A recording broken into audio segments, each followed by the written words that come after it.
Jest medicine. We are going to be talking about the power of humor, playfulness, and joy in healthcare and recovery. Those of you who are new to our webinar, real quick about QLI. So we are based in Omaha, Nebraska, post-acute rehab program, as well as an outpatient tele-rehab program.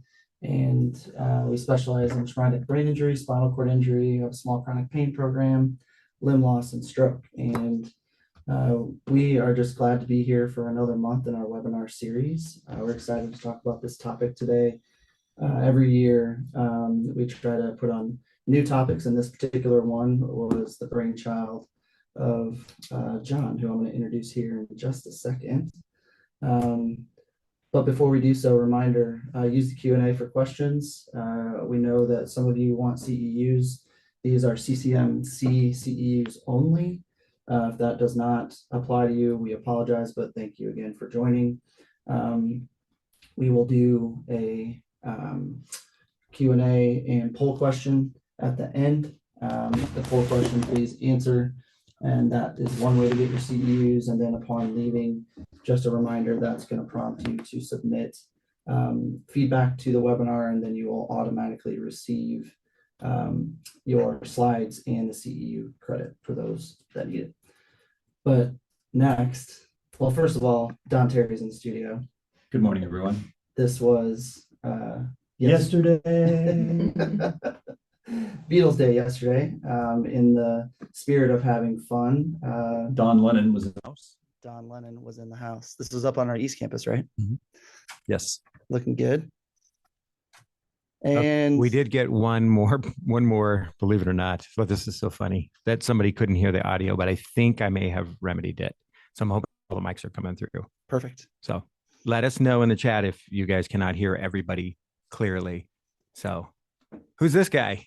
This is, well, it's you, John. Oh, wow. First of all, look at that. This is, first of all, I never noticed, but my belt buckle says the devil made me do it. I just noticed that because it's on a big screen. You have in your wardrobe. That was in my wardrobe. I will say, whenever I need an outfit, you are one of the first people that I think You've of. worn that jacket before, I think. I've worn your cowboy boots. Nice. Snakeskin. They're beautiful. I got it at the Salvation Armani. Well, I just want to introduce John Pearson. John, just an amazing creative person, director of creativity at QLI. And as I mentioned, when we were talking about a potential topic, he's always one of my first people that I go to when I think about an amazing presenter to have on our webinar. And this topic, it was one of the ones that was on your mind, John. Yeah. And there's a story behind this picture too, right? So you, not to throw you under the bus, but I think the night before you had a presentation, you're like, hey, what do you got in your wardrobe? Can you be a character for this presentation I'm doing? It's good content, but it's kind of dry. Yeah. The night before. Well, he said, you said, can you be Johnny Goulet, which is one of the characters that I've been before. He's a washed up Vegas lounge singer. I'm like, I don't have any of the Johnny Goulet stuff. I don't have I don't have the wig, the mustache. I said, but let me see what I got in the closet. And then I threw all this together, and you didn't know. Well, I didn't even know. You had no idea. I just trusted that you were going to deliver the fun. So we started off the presentation, and there's another picture there that shows just Rawhide Randy was the character in all his glory there. And that's on our Equicizer, which is in our adaptive sports. That's our like horse simulator. So had somebody pull me in on that. And came into the room as Rawhide Randy to the Rawhide theme music. Yep. Head him up, move him out. It's like, amazing what we pulled together in about, I don't know, 3 hours. Yeah, kind of like this presentation. No, we've spent at least 4 hours on this. So yeah, but you to give you credit, you knew that the content was good, but that it needed what I call kind of a spice, right? And so if you want to grab people's attention, you want them to get engaged, then inject some humor and inject some play. I didn't come up with these games. We don't even remember what the presentation was, but you already had some games and play involved with it. And just Rawhide Randy just was the commentator. Mm-hmm. So, well, I think a credit to you. The other thing we had talked about is you've developed the skill that we're going to talk about. We believe that most things in life are a skill, and humor and fun and playfulness falls into that category for us. So we are unashamedly saying like, we think all of these things are a skill. And I trusted that because you have practiced this extensively. Not Rawhide Randy. Not That was the Rawhide first- Randy, but that the was the general debut. playfulness. That was the and the only appearance ever. But I to- trusted that on short notice that, you know, you had the skill to deliver Right. this. And it's not just that I'm I've been here for almost 30 years. And so we've done lots of fun, Mhm. goofy things. And so I've practiced that, exercised that muscle of like, okay, we'll come up with something, we'll play it by ear. And it actually made it more fun. We're going to talk about risk reward. And so that's like when you go through humor, you're like, okay, what's the risk here? And having me come in, like you had a lot of trust, but you have an uncensored Rawhide Randy coming into the room yelling, yeah, how y'all doing? Rawhide Randy's here. And, I remember there was, we didn't talk about this, but there was a row of students that were visiting and they're in the back and I come rolling in. Nobody knows I'm coming in. And I look down off my horse and look at their faces and the look of just, it wasn't horror, but it was like, what in the world is happening here? I thought I was coming to a lunch and learn. And who is this goofball? And I may have made comments about my saddle sores and asked for a nurse. I mean, there is obviously some risk when you have Rawhide Randy come in, but hopefully the reward was worth like getting people engaged. Well, speaking of new faces, we have Bree in Hello. the studio Hello, Bree. today. Bree is our new OT on our tele-rehab team. She's probably thinking the same thing about you.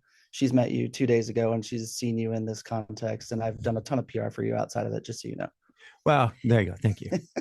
I'm not tooting my own horn, but I do think this just dawned on me. We don't honestly remember what the content of the presentation is, but we do remember Rawhide Randy. We do. Right. So just to illustrate the point. And then before we move on, Laura, thanks for being in town today. Laura's is in the actually house on campus today. We love it when she comes in from Denver. So she has a thanks for 10-minute joining us. stand-up routine she's going to do a little bit later. She doesn't know that. All right, should we get We to better, because we're going to run top- out of time. This is going to go so fast. Who is this guy? Okay. Steve knows that the older I get, my microphone's covering my face, which is probably not a bad thing. The older that I get, the longer my stories become. So I've been here 30 years. This story is probably 27, 28 years old. So I'm going to try to really condense it. I promise. So I was working. I thought I was kind of a big deal. I was a newly appointed department head. We haven't had those in years. I had 2 part-time staff members on the team, one of whom was going out on maternity leave. Her name was Sue. And she said, hey, I'm looking to get my schedule covered. I'm working with Ken. Can you take over my times? I work with him twice a week. And I'm like, yeah, you and Ken seem like you have a great time. What are we working on? Computer skills. I'm like, yeah, I'll take that over. So Sue's out. I go with Ken. Ken is older than me at the time. He's a farmer and a truck driver, has a CDL license. It's rural Nebraska. His sweet wife, Pat, is always by his side, every therapy. So I jump in and we start doing computer skills. And I'm like, all right, Ken. She had told me kind of what he was working on, his typing speed, whatnot. Didn't even strike me of like, okay, why are we doing computer skills with a farmer? But that's what we were doing. That was the rehab. So I work with Ken and he's not participating. He's pretty well shut down. His wife's there. I'm thinking we got to make the most of this time. So I start to push. All right, Ken. Okay, I need you to listen to me. Ken, go ahead and put your hands up on the keyboard. And instead of putting the hands on the keyboard, he picked the key and he smashed it onto the desk.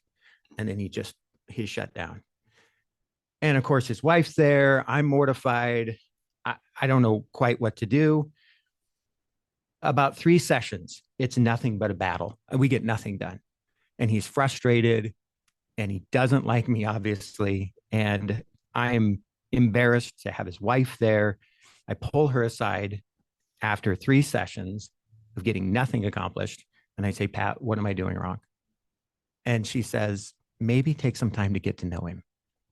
What a profound thought, right? So I just jumped right in and had this guy work on computer skills. And I said, that's a really good idea. Tell me about Ken. And she told me all about his life. She told me all about her husband, about their family, about where he grew up, about their farm, how much he loves gardening. And one of the things I remember she said is that he loves Looney Tunes cartoons. And I said, really? He loves Looney Tunes cartoons? He loves them. Oh my gosh. I say, who's his favorite? Marvin the Martian. This guy. I make a note. And the next session, we don't do computer skills. We don't even go anywhere near the computer. We sit out. And I can remember where we were sitting out here in the commons. And I sit down with, and I said, hey, Ken, we're going to take a break from computer skills. And I'm sorry that I haven't even taken the time to get to know you. Pat has told me all about you, about your family and about your work and about the things that you really enjoy. And she told me that an interesting fact about you, that you like Looney Tunes cartoons. And it doesn't respond. His head's down. And I said, Ken, if you don't look up and look me in the eye right now, I'm going to shoot you with my disintegrating ray gun. And he didn't look up, but I could see him shaking like this. And then he looked up and it was like the sun came out. It was a Ken that I had never seen. He was smiling, laughing, giving eye contact. Now, I'm not painting the picture that I'm Patch Adams and some, miracle worker. That's something that I should have done at day one, not 3 frustrating sessions later. But it was, sometimes those old stories stick with you because they're formative. They're lessons that you learn. And the lesson there was, yes, we had important work to do. We had rehab to do. But the most important thing, and what will turbocharge that rehab, is to build a relationship and find common ground. And we never did computer skills again because it just didn't make sense. We didn't really do that analysis. But Ken and I were good from that day forth. That wasn't the only thing, but that was the door. That's what opened the door. So yeah, it definitely is a way. Humor, play, it breaks down walls and it makes connections. I was thinking in the shower this morning of another story that I never would have thought of. It happened yesterday, just about 24 hours ago, right outside the door here. I was walking out of the studio and Ed, who's in charge of our adaptive sports, he pulls me, I hear his voice and he beckons me over. He's with Tony. Tony is in our spinal cord injury program. He has a high level quadriplegic injury. Tony is a biologist, and this has been a rough injury. Imagine a guy that's just was independent. I mean, he just went out in the field on his own and he studied nature. And now here he is, and he's using a power wheelchair and he's using a head array system to drive that chair.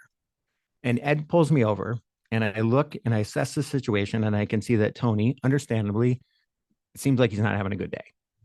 And Ed says, did you hear we're getting a trail cam? Perfect for Tony, right? He's a biologist. I'm like, no, I didn't hear about this. He said, yeah, we're going to get a trail cam, but we need your help because we're already thinking, I want you to imagine it's Easter. And what do we see on the Easter? Or what do we see on the trail cam? And I said, the Easter bunny. And they're like, yeah. And then Tony's not engaged yet. And I said, what about Bigfoot? And Tony then looks up and he said, oh yeah, we've already been thinking about Bigfoot. So he's starting to get engaged. He's obviously interested in the trail cam, but it's the sense of play that's getting him more engaged. I look down and I see Tony has a Pillsbury Doughboy t-shirt on. And the Pillsbury Doughboy is right on his belly. And I looked down and I said, Tony, I said, you have no idea. And he said, what? You have no idea how I don't have much self-restraint, but it is so hard for me right now to control the impulse to poke you in the belly and go, and he didn't laugh, but he smiled. And I'm guessing it was the first time that he had smiled that morning. So I'm going to hold that story and we'll break that down a little bit later. I would have never thought of that story had I not known we were going to talk about this today. But I want to come back to that when we talk about the importance of humor and play. This, all right. I think and there's 3 mics. So yeah, this is still your slide. But I think what strikes me with that story is the fact that within probably 5 minutes, I don't know how well you know Tony, but Tony and I are good. Yeah, right? You're good. But even if you weren't good, my guess is you would have figured out how to incorporate this, just knowing you and watching your style. Yeah. right? Because I think that this slide, I love this picture. I mean, I wrote spent, that. I wrote that on the board. we said we spent 4 hours on this presentation. I probably spent 3.5 on just finding cool photos that you took. Yeah. By the way, for those of you who don't know John, or if we hadn't said this, all the photos that you see in this presentation were taken by John. Except And for the ones with Rawhide Randy. that's true. Unless Rawhide Randy wasn't really me. Yeah. Well, Got and it. Marvin the Martian. That's the only true. stock photo. That's true. But anyways, this photo, I think the comply or die, I just laugh every time I see it. And this person that you see has probably one of the most serious jobs that we She's have. our compliance specialist, Emily. Right. Emily is our compliance specialist, but she probably has one of the funniest senses of humor that I've ever seen. And she incorporates that humor and that play into her classes. Imagine going to some of these like, all right, time for your annual infection control update. Ugh. Like procedures on, health and safety, all of that. That stuff is just dry. So she's really good about incorporating humor and play into those. Yeah, for sure. But I also remember you telling me about this similar presentation that you gave to a different group who it was a little bit conflictual, right? I don't know. I was reading it. Maybe I was misreading it. It was to PhD level clinical psychologists. And it wasn't so much the students. These are folks that are almost done with their PhD. They were really saying, whoa. No. You don't inject humor into a counseling session. You don't inject humor into, times when people or play. That is, if you don't know how to do it. I think so, right? And I think what they're doing is they're thinking, we'll talk about risk reward. They're thinking only the risk, like how much damage you could do to that relationship and how that could backfire. And there is a subtlety to that risk reward for sure. And I think my retort is, and we talked about this, that if you think about the most powerful eulogies you have ever heard in your life during the saddest time, which is a funeral, those powerful eulogies at some point had a touch of humor that the entire room was filled with laughter. And it was appropriate, and it was well-timed, and it was sensitive, but it was super powerful. Mm-hmm. And so I always say, if we can do it at a funeral, then I think we can do it in rehab, right? We can do it with Tony, but there is a subtlety that we'll talk about.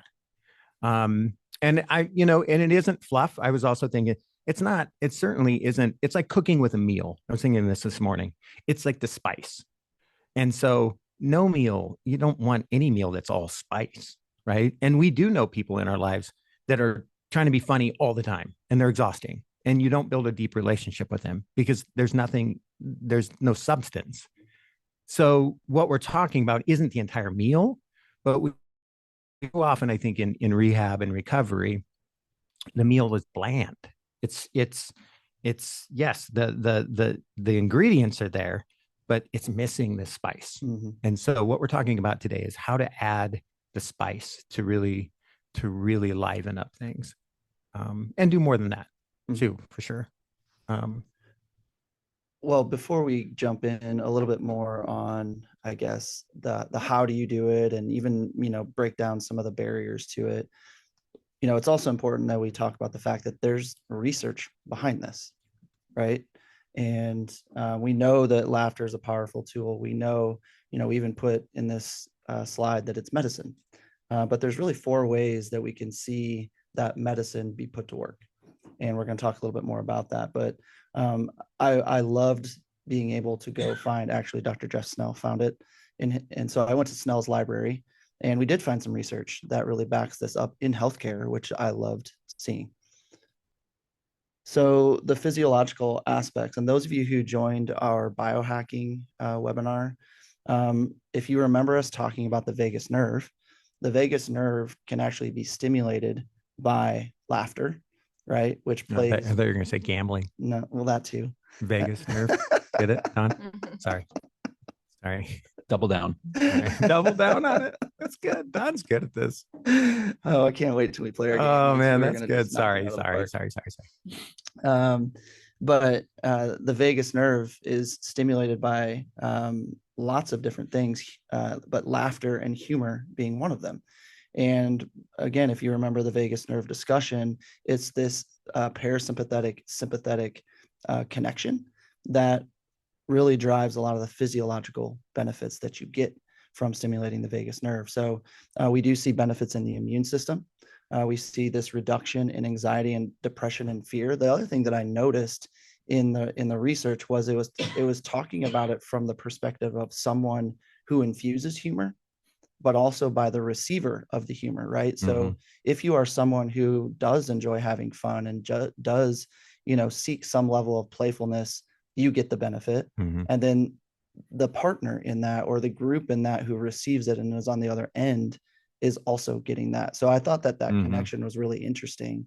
We have a slide later about how it affects the culture too. And that's very similar to that, right? Yeah. It doesn't happen in a vacuum. Right. It happens with other human beings. Yeah. So there's actual changes in the neurotransmitter release, right? So this release of cortisol and epinephrine is decreased, right? So when you have people who have high stress, high anxiety, likely there's this increase in cortisol and epinephrine level and release, right? And so you see that start to decrease.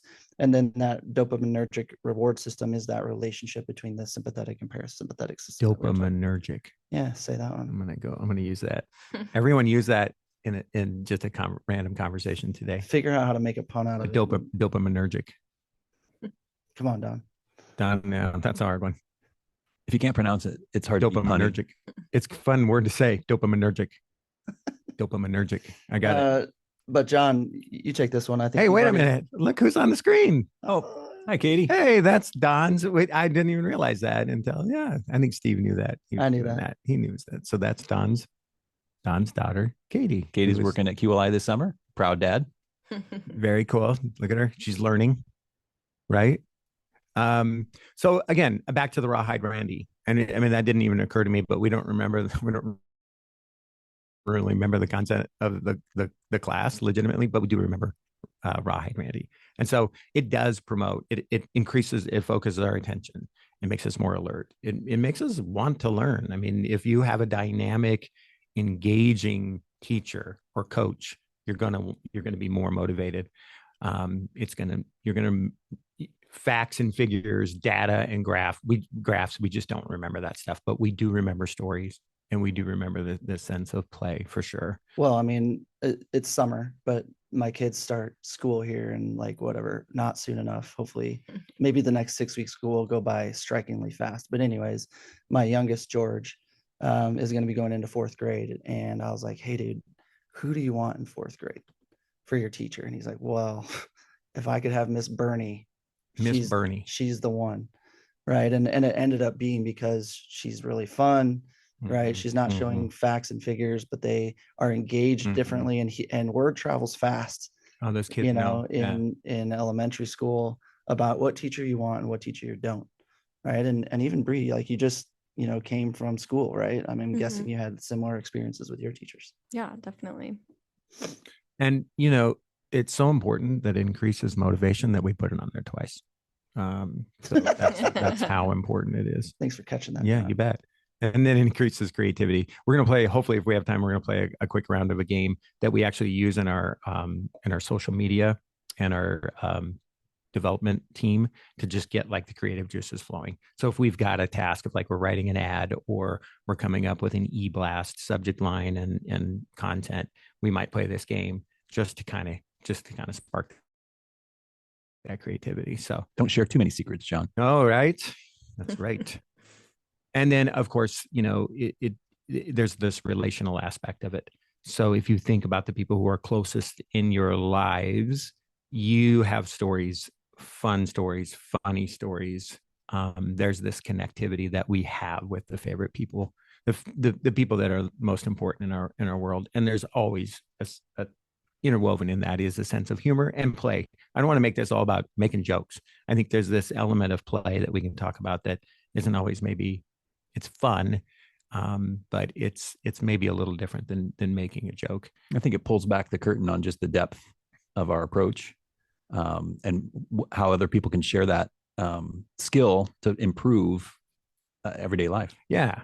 I mean, if you go back to the Tony example, that was Ed recognizing that Tony needed a boost. And so let's all engage in this conversation about this play, that what we could do with this trail cam. Right.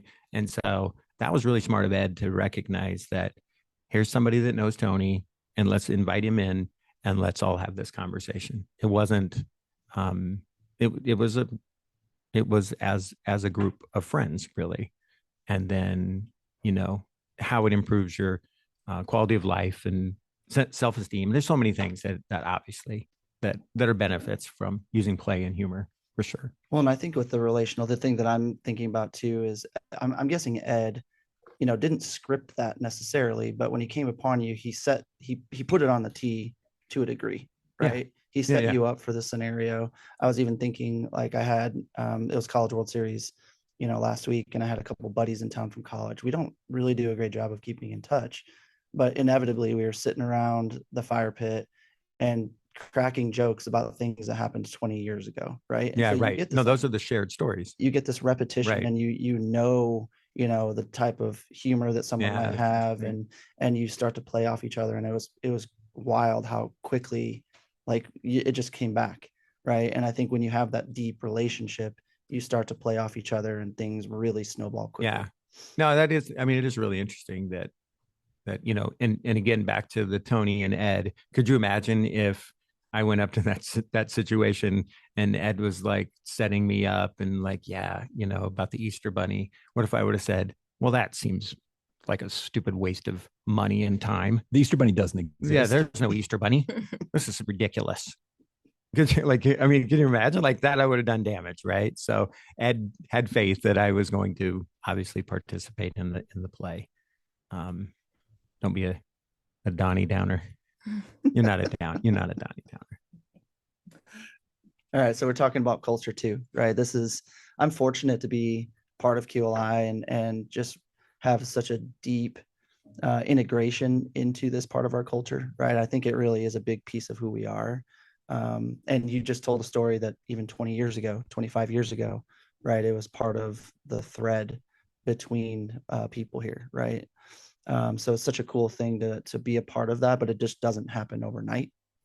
And it doesn't happen unintentionally. It is with intent. So one of our leadership actions, and we used to have leadership principles until we realized that leadership is actually a verb. And so we rewrote them into leadership actions. And one of them that is not a throwaway is work hard, play hard. So leaders understand the power of play. They understand the power of humor. And yes, we have serious, important, powerful work that we have to do, but it cannot be devoid of joy and laughter. And so that is baked into our leadership and our culture. Like what envisions and builds culture, it's leadership. And so even this picture, I love all these pictures because they have a story. So that's Pato, and Pato is great. He was a great kid, and he was in our spinal cord injury program. And I knew we were going to do this photo shoot because we wanted to do like just an updated team photo. And I was like, that'd be awesome if we could get Pato up there. So I say, Pato, we're doing a photo shoot. You want to come up and be a part of it? Sure. So wheeled his chair. They got him up. Those are two of our guys from our maintenance crew, just lifting him up. And it's just, so much of it is spontaneous and in the flow. And, that wasn't weeks of planning. That was just, and then Sarah is you can see her behind Tim with his raised arm. That's his PT or his OT. And I was like, okay, Sarah, I just want to make sure he's safe. So what's this going to look like? Right. So it wasn't just total haphazard, but with a little bit of planning, we made that photo happen. So it's a huge part of the culture. And I think the takeaway for maybe people that are listening, if you're selecting providers, I don't think that this is just oh, by the way, or a throw in. I think you should be asking, hey, talk to me about the culture of the place. Because I always think if the people that are there don't want to work there, why would anyone ever want to receive services there? That's just a no-brainer. So, and I don't know how often we consider that, even as patients. I've got a doctor's appointment later, and I certainly did research. I got a recommendation from Steve, and he's very recommended in terms of his skill. But I don't know anything about the culture of the office, and I'll know more when I go there today. But I think it is something that we should be investigating. Yeah. Well, on the fight to burnout, back to the research, that also showed up in the research, right? It was, again, talking about the give and the take, but it was saying that many of the clinicians who incorporate play and humor, right, they love their job more, right? So it goes to the engagement, it goes to the outcomes. And, not only healthcare, but even many of our listeners, the work that we do is not easy. And it can become a bit more mundane from day to day. And that humor is the spice, right? And it helps fight burnout. And so the research is definitely backing that up.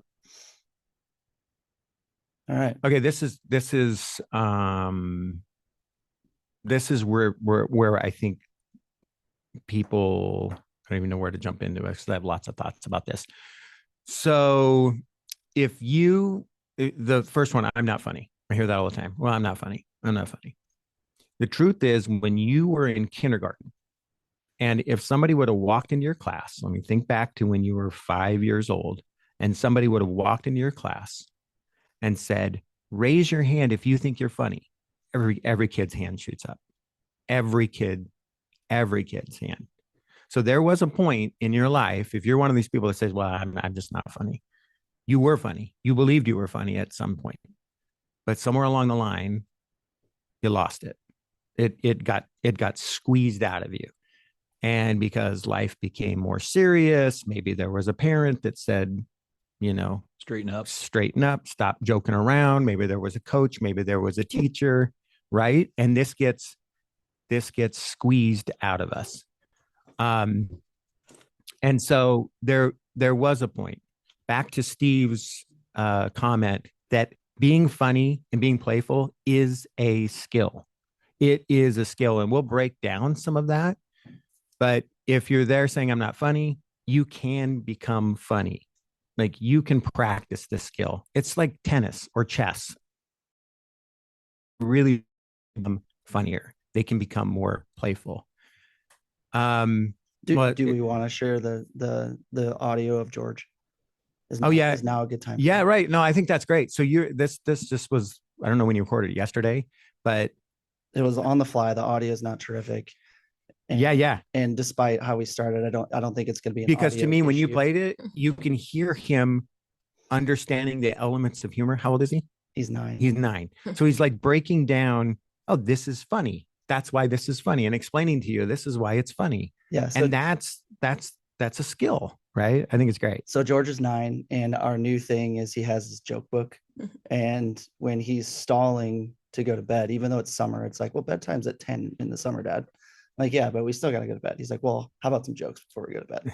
So this is the thing, right? And it's just this, I don't even know where he got the joke book, but this is the other night. I knew we were preparing for this. And so I hurried up and got the voice note on my phone out. It's not terrific, but hopefully we can hear it. Did the penny say to the dollar? What did the penny say to the dollar? You're rich. Oh. This is my wife trying to guess. You don't make any sense. A dollar is a dollar. It doesn't have like any sense. Right? He's explaining it, and he's like, that's why it's funny. That's great. There's another one here. You get to it. Now I get to participate. Why did the policeman arrest the football player? Why did the policeman arrest the football player? He's offsides. That's not that's an example of not a funny punchline. Here's how good I am at it too. It's a football team. He's giving you a hint. It's a football team. What? Tackle. Clearly not taking the hint. No, worse than offsides. No, because he was a Steeler. He was a Steeler. Right? That's good. I love it, because you played that and it's like, that's it. Like, how often are we exercising that muscle? Because that's what he's doing. And the next step for him is to start making up his own jokes, right? But there is this, and it's funny that you brought that in, because I was going through my voice memos and the other day, and I'm like, oh, I forgot I recorded these. So this is an example of, if you're not funny, you can bring play into the mix. You don't have to make up, he's not making up the jokes at that point. So I found these recordings of these in our residential setting. I've known Brian, he and I are very, very close, and I've known Brian for 27 years. And Brian has a traumatic brain injury. He was struck in 1989 by a drunk driver. And, he's got lots of challenges, but man, he's funny and he loves humor. So I'm just going to play one of these, but this is an example. I didn't write this joke. Well, maybe I'll play two. But I brought them to the table. And so here's an example. Yeah, Brian. So I have a couple sock puppets for sale. I just hope somebody comes and takes them off my hands. The laugh. All right. I'll play one more. And you can really hear us laugh on this one. Brian, why can't skeletons play church music? They don't have any organs.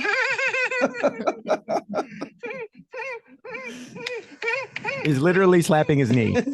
Not to take away anything from the story, but I was thinking how funny when people have distinct laughs. So when I was thinking about preparing for this, remember Matt Clough?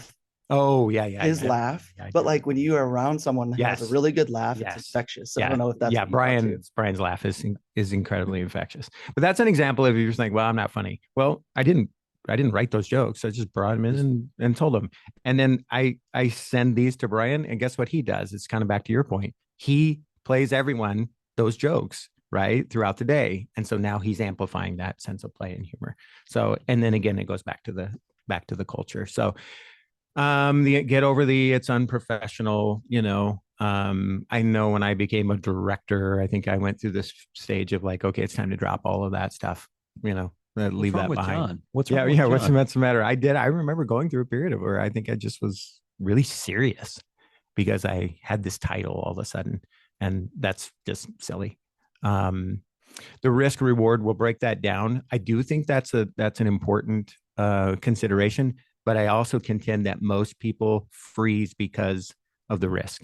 And whenever you're dealing with humor, especially, there's always going to be some risk, but you have to ask yourself, is it worth the reward? So go back to Tony.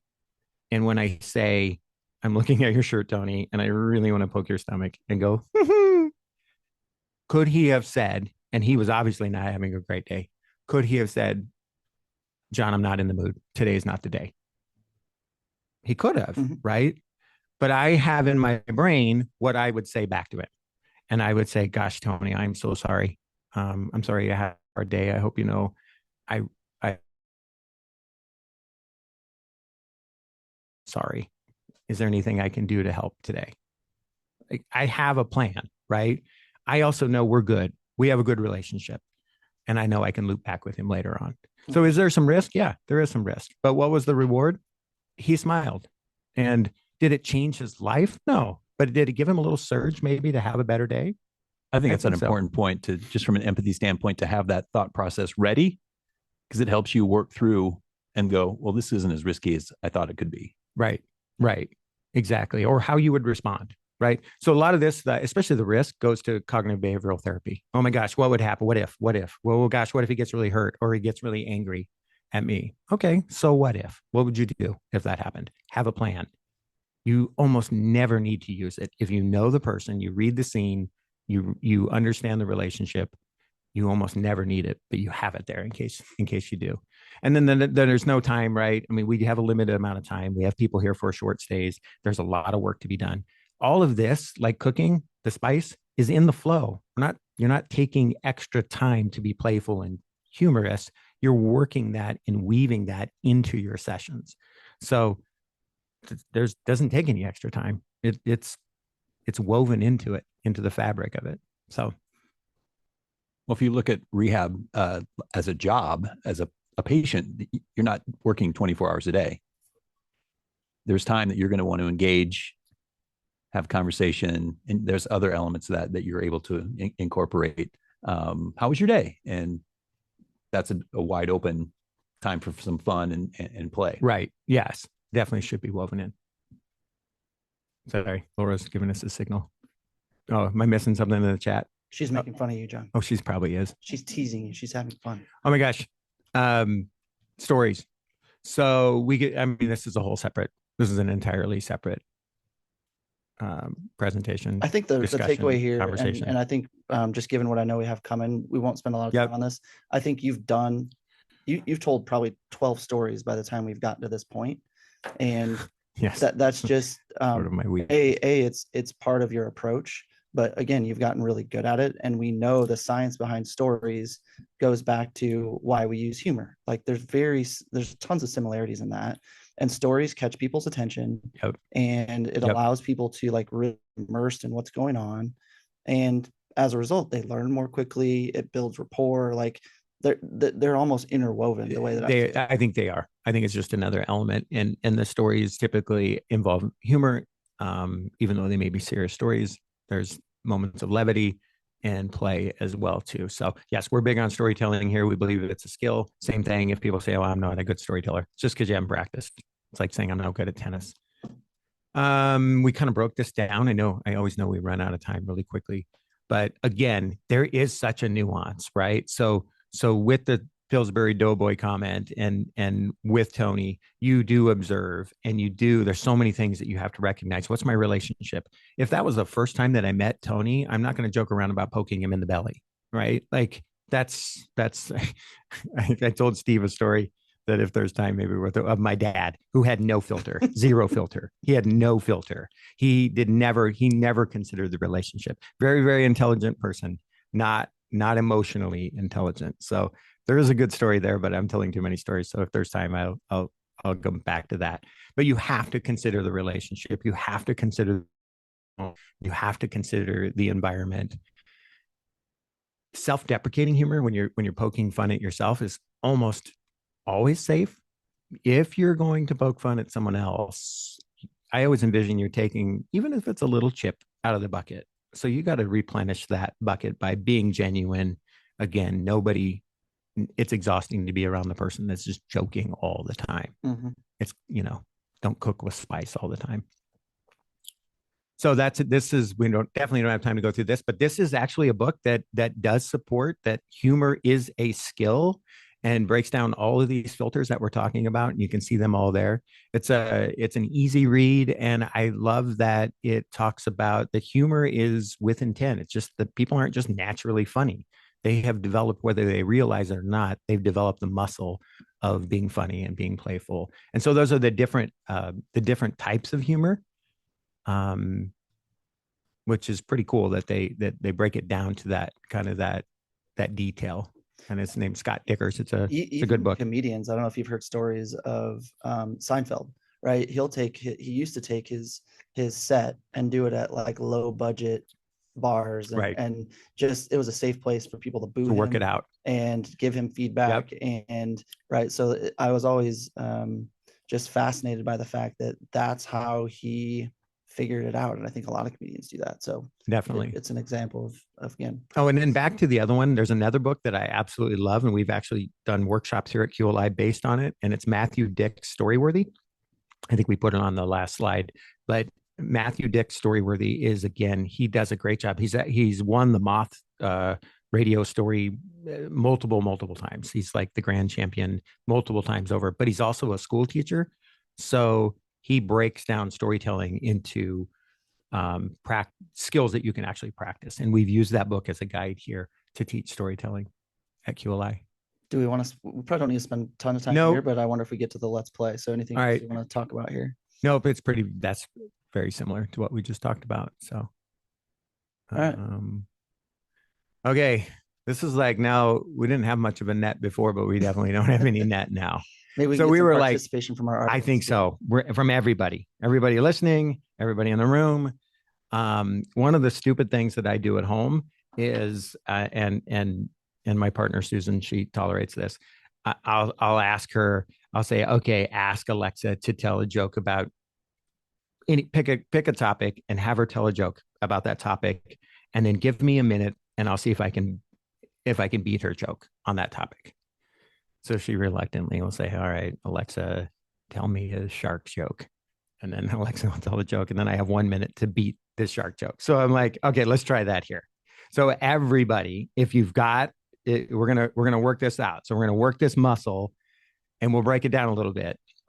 And this is kind of like the wordplay exercise. But we have another one of those too. So we want to pick a topic. So I got my type in Alexa, so it won't speak to us. Okay. What's the topic? What do we want to do for a topic? Anybody have a category?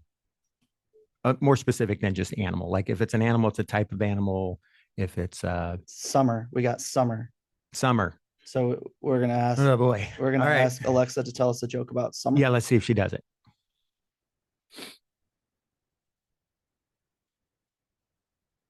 Okay. So we're asking Alexa, What do bakers and sunbathers have in common? what do bakers and sunbathers have in common? Get a little hot under the collar. Oh, Don is really well, good at this. Don's that's pretty good. Bakers and sun. What? Getting cooked? Oh, they're getting cooked. Laura from the cheap sheet From from the- the cheap seats. Cheap sheets or Cheap sheets. seats? Ooh, that's see cheap sheets. Write it down. All right, here you go. They don't like to burn their buns. All right, Your Don, son Very would love bunny. that one. Very bunny. Very bunny. That's very bunny. what do you got? What do you mean? All right, hold on. So anyone else got it? So now the challenge is we have to beat Alexa. Now you get a minute. It's Yeah. not like you just have to like boom right away. So it's a summer joke. It's about summer, right? You got and so I'm you know how many inappropriate ones I'm filtering through? Like 3 of them right away. Hey, this is a safe space. No, I know, not the ones that This is I like just, a. popped I into know my we head. know most of these people in Deb from the audience, which tree can fit in your hand? Palm trees. Hey, oh my gosh, get out of here. That's a good one. That's really good. That's really good. Now the trick is, now I don't know, Deb, if you made that up, but that's even more impressive. But what we're trying to do is make one up too. Anybody got one? A summer joke? Summer joke?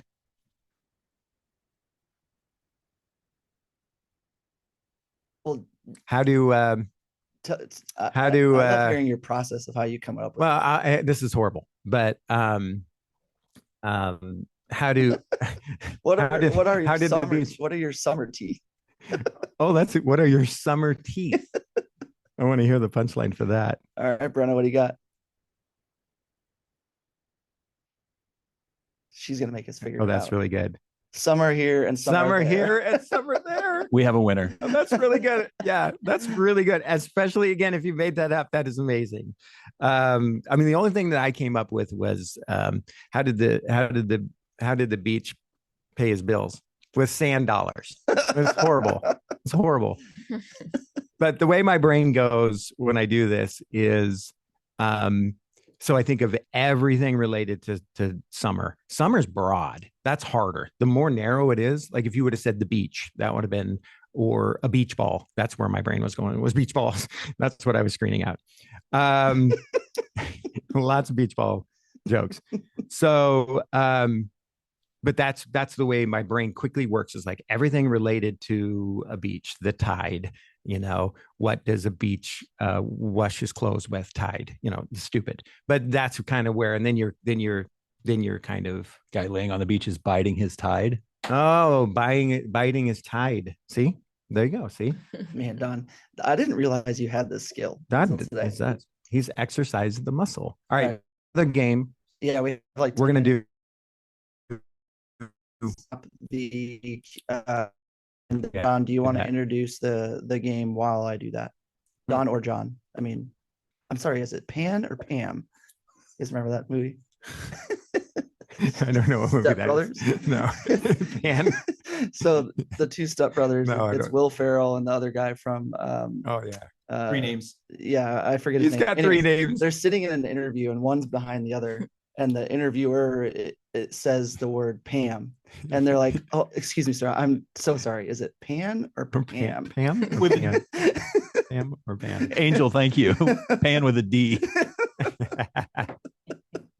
It's hilarious. Pan. Oh, Anyways, All right, here, I'll so- bring up the- getting So, all right. So Don really is good at this. So this game is called Punderdome. I don't know if you can see that because it's completely out of focus. How do I do that? Look at that. Punderdome. You look at this. I've got like look at this. I mean, even if I go to my face, it doesn't come in. You have to trust me. It's called Punderdome. And and basically what you do is, oh, it's got jokes on the back here. Oh, I didn't even know it had this. So it's got like, what did the ocean call the sand after a fight? did you just pull that out? I did. It was already laid out. And what are the odds of that? That is pretty crazy. Wow. What did the ocean call? Now, honestly, we did not even set any of this up. No. Obviously somebody said summer. What did the ocean call the sand after a fight? A total beach. That's pretty good. I forgot that that's on the back, but on the front side, there are two completely unrelated words. And this game is called Punderdome. And so what you have to do is you have to come up with a pun linking the two unrelated words. So we pulled two out before we started today, and it was facial hair and fighting. Right. So what we kind of did was like came up with a setup for a joke, and then you have to have a punchline that incorporates facial hair and fighting. And Don came up with one. Why did the boxer win his bout? His razor sharp skill. Oh, see, Yeah. right there. Perfect. That was perfect. So good. So we're gonna try this for everybody. By the way, I'm going to transition towards the end. We put all these resources at the end. So Punderdome is listed.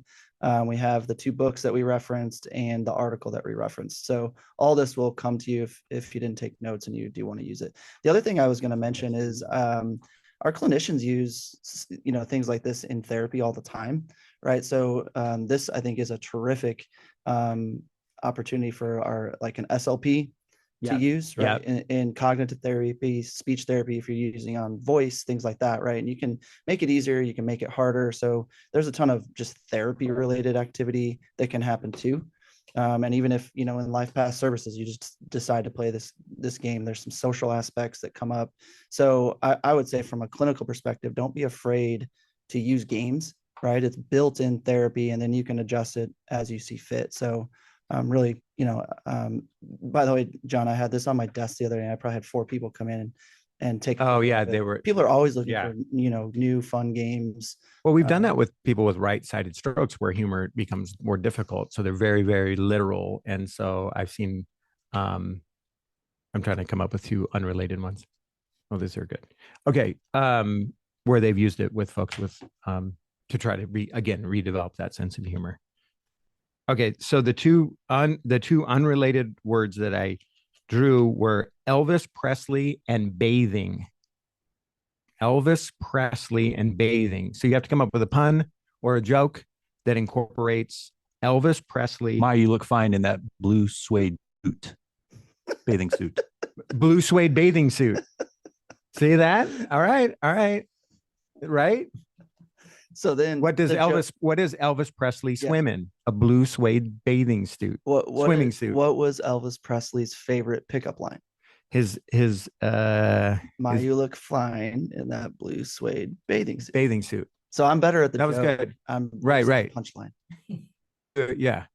So anyone else have a joke? Anyone else have a joke about Elvis Presley and bathing? How does he? Again, I got to screen out all of the. John, this is at least PG-13. All right. What is? Like, come on. Only I think this is funny. What is Elvis wash first? I can't even say it. Come on, let's go. What does Elvis wash first in the shower? His pelvis. Yes. Right. All right, Deborah Clark, thank you for participating. Why did Elvis bring a towel to the bathroom? Because he heard blue suede shoes were supposed to be wet. Oh, see, all right, there you go. Exercising that muscle. Nice. Anyone else got an Elvis and bathing? I mean, the pelvis one is right at the edge, so don't go beyond that. Nobody go beyond that. Why did Elvis refuse to take a bubble bath? See, that's funny. Just in and of itself, I don't even need a punchline. All right, Kelly. Why didn't he take a bubble bath? He refused it. He's like, man, I'm not taking no bubble bath. What if Kelly just signs off right now? Because he didn't want to get all shook up in the tub. That's good. I couldn't come up with that. I had shook up, but I couldn't execute. You know, when we have to bathe, our dog Mavis hates a bath, and so you smear peanut butter on the. Anybody do that trick? Yeah. So I'm we picturing. We use a rubber glove. Oh, you just like hold a hand in front of her. Oh, we smear it on the wall, and she just licks it off miserably as she's getting. But I was picturing Elvis with peanut butter and bananas smeared up against the wall. How do you get Elvis to shower? You smear peanut butter and bananas on the wall. Here we go. What is Elvis's favorite bath product? I don't know. What?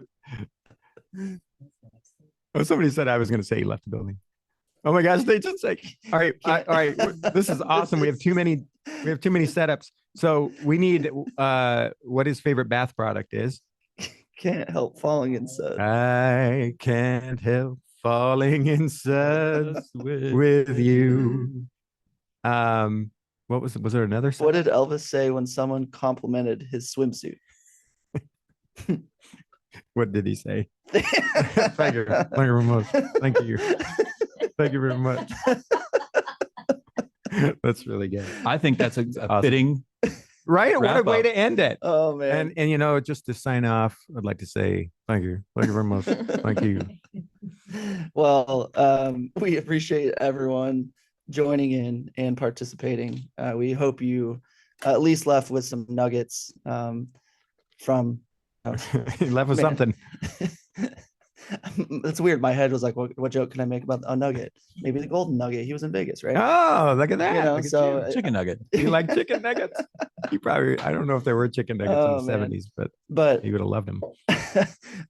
in all honesty, we hope that you have some takeaways, and we always try to give some nuggets to take away and apply in real life. So that's really important to us. But again, thank you, John. Thank you, Yes, Don. that was fun. It was nice. We really appreciate you participating. Bree, welcome to your first webinar, and Laura, always good to have you. We will be back. Actually, I think we're off next month, right, Don? Yes. We are Nothing in off July. next month. Nothing in July. We are taking a break, but we will be back in August. And quick reminder: as you sign off, you should get prompted for the feedback, and you'll get your CEU after that. But The jokes are still coming. I love it. Keep them coming. They can just keep them coming later, can't they? Email them if you come up with one later in the day. All right. Thanks, everyone. Thanks, guys.